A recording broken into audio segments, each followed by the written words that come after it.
Assessments and updates on proposed works on the agenda of the Water and Sewage Corporation. It was the focus of a three-island trip on Thursday. Jimenita Swain was along. Additional water mains is one of the projects Water and Sewerage is undertaking to bring relief to Crooked Island residents. Chairman Adrian Gibson and his team conducted assessments in Rocket Island, Crooked and Acklands Islands ahead of the initiative. For Gibson, the work is currently out to tender. Those works include the extension of water mains, some 5 miles worth of water mains from covering Colonel Hill to Church Grove, Timothy Thompson, and so on. We are looking at some 83 service connections affecting some 250 residents.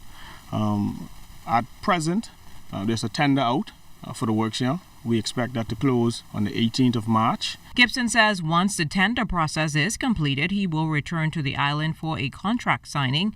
Additionally, tanks have already been erected for a reverse osmosis plant for the island as well. The Water and Sewage Corporation now manages a number of RO plants throughout the country in hopes of saving money. The plant in Rocket Island is expected to save the corporation in excess of $50,000. The chairman explains how the project will benefit Crooked Island residents. We have some 8 tanks here, some at 5,000 gallons per tank, and we are looking at installing a new RO plant that will coincide with the works happening here. That plant will be owned and operated by the Water and Sewage Corporation, and we expect it to be able to produce some 12,000 gallons of water per day. These tanks would allow for resilience and storage during hurricanes or any kind of natural disaster.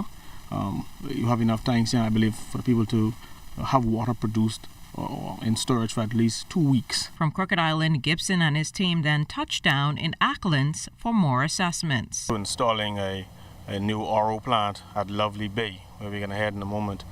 That plant would be able to supply a community that has had issues with salinity and colored water for some time. We're also putting in place generators. One of the complaints we have had is that once the power goes off, water stops flowing. So we're going to put generators onto each of these plants. Also, we're looking at the solar option. We've had some challenges, as I mentioned before, with electricity and the cost of electricity. So we believe that solar could cut that cost greatly. For residents without water main access, water is pumped to a tank that could be accessed at the city pump until those mains are laid. The initiative spells good news for residents. We had the hurricane was lingering around for about roughly 4 to 5 days. So, and also with the extension of the pipe into Hard Hill, like I say, we have a lot of residents. Their homes are billing at this point in time, and it will bring a good relief for persons who depend on wells. Jimenita Swain, ZNS Network News.